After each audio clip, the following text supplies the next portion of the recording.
Morning student, मैं तनुनी पाटीवाल आप सबका स्वागत करती हूँ ऑनलाइन क्लासेस में।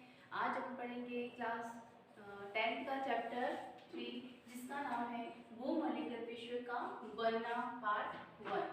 अब देखिए, भूमंडलीगत विश्व का बनना, अपन एक ऐसा शब्द लेंगे लेसन के शुरू में वैश्वीकरण, जो एंड में भी यही वर्ड वापस आएगा इस चैप्टर के एंड में कि स्टार्टिंग में वैश्वीकरण से और एंड भी वैश्वीकरण से। अब देखिए कैसे वैश्वीकरण का अर्थ क्या होता है। जैसे कोई भी व्यक्ति या हर व्यक्ति कह सकते हो एक राष्ट्र से दूसरे राष्ट्र में वो जाता है व्यापार करने के उद्देश्य से या कोई भी सामान आदान प्रदान के हिसाब से, तो एक व्यक्ति द्वारा व्यापार के लिए या सामान के लिए एक देश से दूसरे देश में जो आवागमन होता है या जो व्यक्ति अपना राष्ट्र का स्वयं का डेवलपमेंट करता है, जिसे अपन कह सकते हैं वैश्वीकरण, यानी कि एक राष्ट्र का दूसरे राष्ट्र के साथ मिलकर अपना विकास करना, अपना डेवलपमेंट करना। ठीक है। अब देखिए वैश्वीकरण के बाद व्यक्तियों का व्यापार के लिए एक देश से दूसरे देश में आना। सेकेंड नंबर 15वीं शताब्दी में, देखिए 15वीं शताब्दी में जो क्या खोज हुई, जैसे कोलंबस एक पुर्तगाली व्यक्ति था जिसने अमेरिका की खोज की। कौन सी शताब्दी की बात की जा रही है? 15वीं शताब्दी में। और उसके बाद वास्को डी गामा ने किसकी खोज की थी? भारत की खोज। अब अगर व्यक्ति एक स्थान से दूसरे स्थान पर नहीं जाता, भ्रमण नहीं करता, तो ये अमेरिका और भारत की खोज कैसे होती? तो ये पहला ऐसा व्यक्ति था वास्को डी गामा जिसने यूरोपीय देशों से होकर वो पूरे यूरोपीय देशों को घूम के आया, वहां से होते हुए आओ, फिर उसने एक ऐसा जगह ढूंढी जहां पर सभी कह सकते हो व्यापार किए जा सकते हैं या कोई भी बिजनेस किया जा सकता है, सामानों का आदान प्रदान किया जा सकता है। तो इसलिए कह सकते हैं अपन वास्को डी गामा ने भारत की खोज की। देखिए एक नया वर्ड आता है सिल्क रूट। अब ये सिल्क रूट क्या था? चीन का रेशम मार्ग, सबसे प्राचीन रेशम मार्ग है ये चीन का, जहां से जो रेशम का चीन का ऐसा जो रेशम से आयात निर्यात करता था, रेशम को लाने ले जाने का जो रास्ता कह सकते हैं अपन, जिससे अपन कहते हैं सिल्क रूट। ये एग्जाम में पूछा भी जा चुका है और आगे भी आ सकता है कि सिल्क रूट को परिभाषित कीजिए। तो रेशम का चीन का रेशम मार्ग, चीन का ऐसा रास्ता जहां से रेशम लाया ले जाया जाता था और ये सबसे प्राचीन है, सबसे प्राचीन है। अब देखिए सबसे प्राचीन अपन आगे पढ़ेंगे इसके बारे में।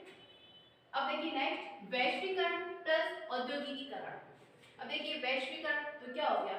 सभी राष्ट्रों का आपस में मिल जाना या एक राष्ट्र का दूसरे राष्ट्र के संपर्क में आना, और प्लस औद्योगिकीकरण यानी उद्योग के लिए, व्यापार के लिए आपसे जो डिस्कशन होता है, जिससे क्या होगा? दैनिक जीवन में परिवर्तन। ऑब्वियसली जब फॉर एग्जांपल भारत अगर अमेरिका से भेंट करता है, अमेरिका से मुलाकात करता है, तो वो क्या करेगा? उद्योग के लिए बात करेगा।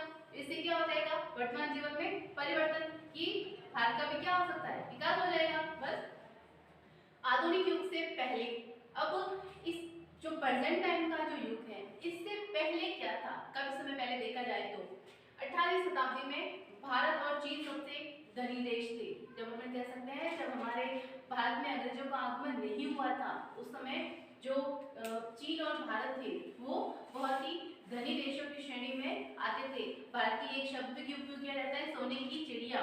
सोने की चिड़िया मतलब भारत में सोना अपार मात्रा में था, इसलिए भारत को सोने की चिड़िया कहते थे। तो भारत के जैसा एक और देश था, कौन सा? वो चीन।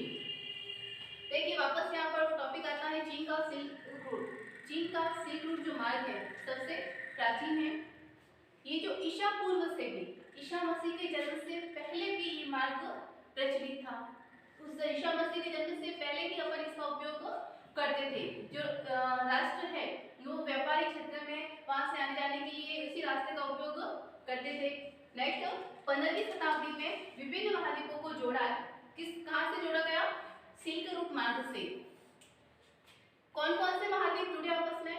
अफ्रीका, उत्तरी अमेरिका और यूरोप, यानी कि ये महाद्वीपों को जोड़ने का एक ही रास्ता था, कौन सा? Silk route. ठीक है। भारत में भी अपन कह सकते हैं तीनों महाद्वीपों के साथ साथ अफ्रीका, उत्तरी अमेरिका, यूरोप, उसके साथ इस मार्ग के उपयोग से भारत में भी सामान, मसाले, सोना, चांदी और आदि वस्तुओं का आवागमन शुरू हो गया। यानी कि शुरुआत इस रास्ते से हो गई, लेकिन धीरे धीरे कहते हैं व्यापार बढ़ गया, तो ऑब्वियसली सामान का लाना ले जाना या आदान प्रदान या आवागमन शुरू हो गया भारत में भी। अब देखिए हम ना नेक्स्ट टॉपिक आता है भोजन की यात्रा। अब देखिए जैसे सब जानते हैं पहले के जमाने में जो लोग थे वो जब कहीं यात्रा पर जाते थे कि दूसरे स्थान पर जाते थे तो वो अपने साथ में स्वयं का भोजन लेके जाते थे। यानी वो ऐसा नहीं किसी भरोसे पर चले गए कि वहां पर जाकर खा लेंगे या वहां पर मिल जाएगा, ऐसा कुछ होता भी नहीं था। पहले तो कोई रेस्टोरेंट या होटल्स थे भी नहीं कि वहां पर जाके मिल जाएगा या वहां पर जाकर अपन कुछ खा लेंगे। तो पहले जो यात्री होते थे, जो कोई भी व्यक्ति होता था एक स्थान से दूसरे स्थान पर जाता था तो अपने स्वयं का भोजन साथ में लेके जाता था। ये एग्जाम्पल अपने अपने दादा परदादा के हिसाब से भी समझ सकते हैं। जब अपने दादा परदादा के एक गांव से दूसरे गांव पर जाते थे तो कहा जाता है कि वो साथ में आटा एक पोटली में बांधकर लेके जाते थे कि हो सकता है कहीं उनको खाना नहीं मिलेगा तो किसी जंगल में थोड़ी सी आग जलाकर रोटी पकाकर वो खा सकते हैं। हमारे जो बड़े बुजुर्ग थे और कह सकते हैं जो ग्रामीण लोग थे वो आटा और प्याज, जो अपन कहते हैं प्याज, वो अक्सर अपने साथ में एक पोटली बांधकर हर वक्त रखते थे। तो उसी तरीके से जब एक राष्ट्र से दूसरे राष्ट्र में कोई विदेशी यात्री आता था तो अपने साथ में भोजन लेकर आता था।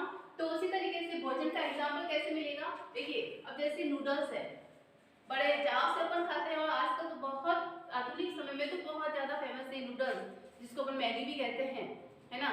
तो नूडल्स किसकी देन बताई जा रही है, चीन की। यानी चीन के कोई यात्री आए थे जो अपने साथ में नूडल्स लेके आए तो नूडल्स पूरे विश्व में प्रसिद्ध हो गए। और नेक्स्ट पास्ता, जो पास्ता है वो अरब देश से आया है।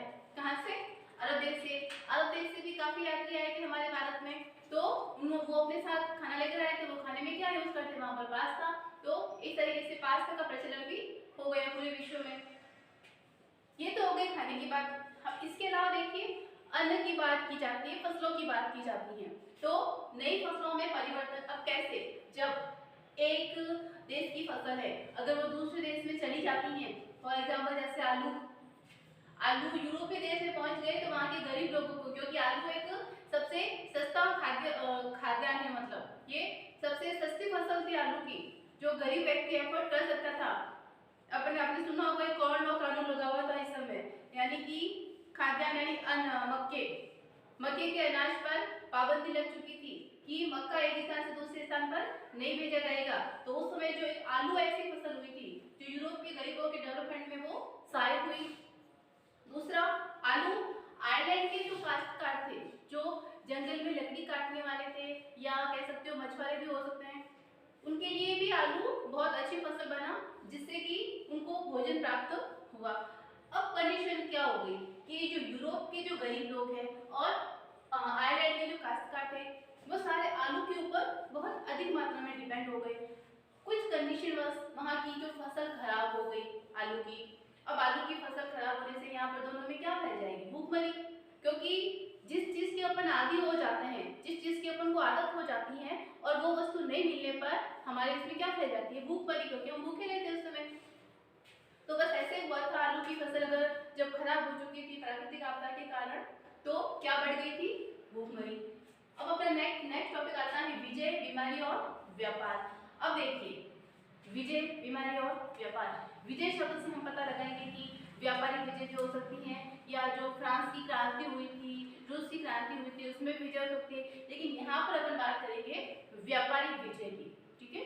व्यापारिक यानी कि पहले फ्रांस स्वतंत्र राष्ट्र बनकर किस तरह से अपना डेवलपमेंट किया, यूरोप है, यूरोप किस तरह से पहले अपने आप को आजाद किया। यूरोपीय देश, हालांकि यूरोप तो शुरू से ही व्यापार की दृष्टि से देखा जाए तो समृद्ध देश माना जाता था।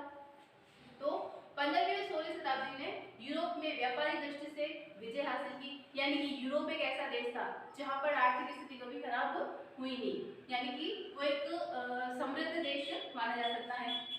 अब देखिए अमेरिका जो खनिज और अन्न का भंडार कहलाता है, अमेरिका जो प्रथम विश्व युद्ध में जो पूरे सभी राष्ट्रों का कर्जदाता बना था, जहाँ पर खनिज और अन्न की प्रचुर मात्रा में, वहां पर भी क्या हुआ, जो स्पेनिश लोग थे, स्पेनिश ने क्या किया, वहां पर हथियार के रूप में चेचक के कीटाणुओं को छोड़ दिया अमेरिका में। तो वहां पर भी क्या फैल गई, चेचक की महामारी फैल गई, यानी कि वहां के कीटाणु जाते हैं, वहां के लोग सारी बीमारी से ग्रसित हो गए। तो कुछ फर्क वहां पर भी पड़ा। तो दूसरा अपना था बीमारी, विजय, बीमारी और व्यापार, मैंने आपको भी बताया। और सबसे लास्ट में आता है स्पेनिश और यूरोपीय विजय, यानी कि स्पेनिश ने अमेरिका पर विजय प्राप्त कर ली और यूरोपियन ने अपने आर्थिक दृष्टि से व्यापार पर विजय प्राप्त कर ली।